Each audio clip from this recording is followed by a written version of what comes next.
All right, good evening. We'll go ahead and get started with Paula's press conference. Just as a quick reminder, please use the raise your hand function if you'd like to ask a question. And also, please state your full first and last name and media outlet. Paula, can you just start out by walking us through your match and telling us how you felt your performance was out there today?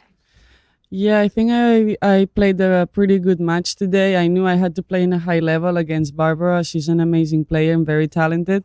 We played before, so I knew what I was going to find there on court. I'm feeling good. And I'm very happy that I could play my best today.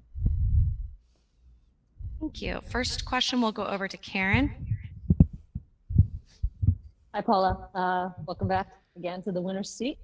Yeah, a great match today. I mean, there were so many different things that you did well. In preparing to play her, what was your strategy and how happy are you with the execution of your plan? Well, I knew I had to stay very aggressive to try to dominate every point because when she dominates the ball, I think she moves the ball and she opens the court very well. So that was a little bit the key, the serve as well. I knew I had to go for it every time. So that's a little bit what I did, and it went well. I know she slices a lot and she goes to the net, so I knew it was going to be pretty tactic. And then she's also a friend. So how do you wrestle with that? You know, your friends off court, you've got a battle when you face each other across. Yeah, well, we face it quite normal. Before the match, we were talking. We wish each other good luck. Another match we practice so many times, so it's like another day at the office. I think that we both face it like that, and I think that's pretty nice and pretty good. I wish every match was like this, really, because I think it's good for tennis and for us. So that's it. We face it normally, and then on the court we compete, and I like it. And she says, "Come on," and I say, "Vamos," and we compete like that. And I think that's nice. And then after the match, we're friends again. I have to be honest. I feel a little bit bad because one of us has to lose, but it's like that. And she's having an amazing year, so that's a little bit what what keeps me happy. The net. Is that a struggle for you at all? So you Sorry. can buy dinner then. Yeah. You can buy the dinner. Yes. Right? Since she might, yeah. All right. Thank you, Karen. Next question will go over to David. Hola, Paula. David Kane from tennis.com. Congratulations. Great to see you. A really tremendous 24 hours for you against Coco and now today against Barbora. You talked on court about how much you love this tournament. This is your first main draw appearance at Indian Wells. You've really gotten a good sense of the conditions and the surface. How do you feel it suits your game? Because it does seem like it really matches you pretty well. Yeah, when I was here last time, I played qualis, and but I knew the conditions could work on the future for me, but I knew I had to work hard. So now that I improved a lot and that I'm another player, I knew that when I was coming here, I really wanted to come here to play because I knew the conditions could help me. The ball bounces a lot, and I feel a little bit like clay if I have to do a comparison. So I'm quite happy that I'm playing well. I'm winning good matches again. So that helps me. I'm confident, and let's see how it goes the next one. We talked about the changes you made to your team earlier this summer. It can be so difficult for players who have so much success with one coach, then have to make changes to their team. What does it mean to you to be able to, prove that you've been as successful having made the switch? Well, it means a lot for me. Maybe it's not the best tournament as a result, or maybe yes. I don't know. I played very good tournaments, Madrid, Roland Garros, but this one is another good one, Cincinnati as well. But I think this one is the one that I'm most proud of because of this. Of course, a change always it's scary, and maybe even though that things are going well, when you change, sometimes you lose a little bit of confidence. And well, after I was struggling with my shoulder this last month, so I didn't play so many matches. So it was a little bit tough mentally. When I was coming here, I remember I was a little bit afraid of what could happen. But yeah, I'm happy that I went through all that, and mentally I'm strong again. Muchas gracias. Thank you. Thank you, David. Next question will go over to Courtney. Paula, Courtney Nguyen, WT Insider. Congrats on the win. You talked about practicing a lot with Barbora, and I'm curious. You seem to be able to talk about her game very like somebody who's practiced a lot with her. A lot of other players haven't played a lot of singles against Barbora because she's come up so quickly. Do you think that helps you in these two matches that you've played against her? There's the familiarity of knowing what she likes to do with the ball, patterns, serving patterns. Do you feel like it helps at all? Of course, it always helps when you play with a lot of players, but I think it helps for her as well. So we both knew what we're going to find on court. The thing is that when you play matches like this is when I think it depends a little bit who has the better day that day, So or who plays better in the important moments.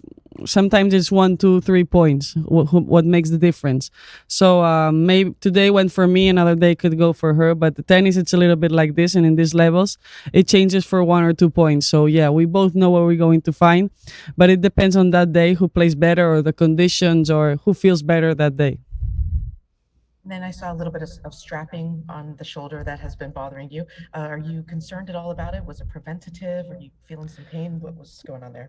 I'm still feeling it. It's been tough these last 2 months. I don't know why I'm still struggling with the shoulder.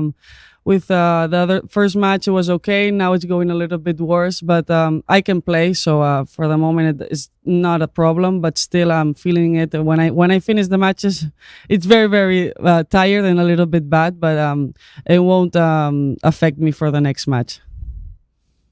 Thank you. All right, we'll just circle back for quick follow-up questions with Karen and David and then go to Spanish. Okay, so this is more of a philosophical question with respect to being a Spanish player. You often hear at least the guys talk about suffering on court. Is that something at all that you kind of I didn't understand. I guess, and do you kind of subscribe to that same philosophy of needing to know how to suffer out there? I didn't understand the me? question. No. Okay, sorry, let me try again. A lot of the male Spanish players talk about suffering on court being one of the things that enables them to play well and to outlast their opponents and to dig in deeper. Do you look at all in that direction as working through points and having to know that sometimes you literally are suffering through a point, but it's something that you train and know how to do?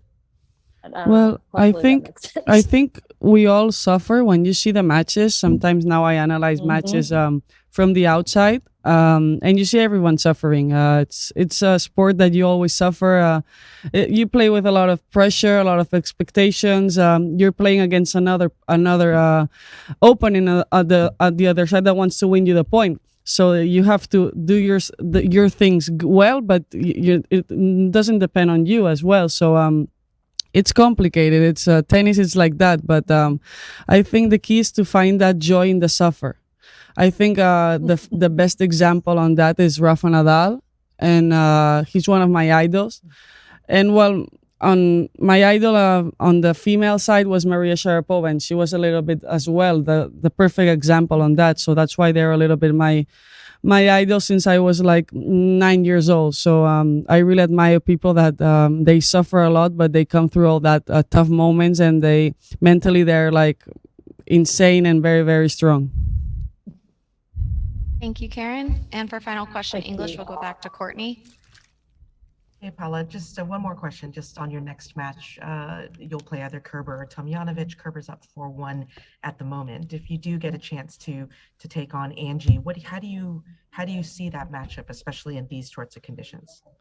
Well, she's a tough one, and here she's playing very tough matches, and she's a tough player. You have to play 10 balls if you have to win a point against her. So I know it's going to be a very physical match, and again, she's another champion. So it's going to be a pleasure to me to share the court with her and to see her level. I never played her. I've seen her so many times on TV. So for me, it's exciting. Everything is coming new. So I will try to enjoy that. Perfect. Thank you. Thank you, Courtney. Now we'll go over to David. Hola Paula, David Villafranca para la agencia F de España. Enhorabuena por la victoria. Decías en la pista después del partido que sabías que tenías que jugar hoy perfecto para llevarte el triunfo. Quería preguntarte cuáles crees que han sido las claves que te han permitido ganar el partido de hoy. Sí, ella es una gran jugadora, muy, muy talentosa. Creo que es la jugadora que está teniendo el mejor año del circuito. Ha sido una progresión increíble. Sabía que tenía que jugar muy, muy bien. Tiene muy buenos tiros por todos los lados. Yo creo que un poco la táctica ha sido ser muy agresiva, tirar yo antes que ella, sacar muy bien. Creo que también ha sido mucho la clave. Y al final es una jugadora que si no eres tú agresiva te abre muy bien los ángulos y te abre muy bien la pista. Entonces creo que estoy muy contenta porque he aplicado muy bien el plan de estar yo primero agresiva antes que ella. Una pregunta más antes de terminar. Decías el otro día en la rueda de prensa que te notabas con confianza, que habías dado un paso adelante en el aspecto mental, ¿no? Quería preguntarte cómo crees que te ha ayudado, ¿no? el estar con esa confianza y con ese estado mental para llegar con este gran estado de forma a Indian Wells. Al final es un poco de todo. Ya empecé la pretemporada pasada entrenando muy bien.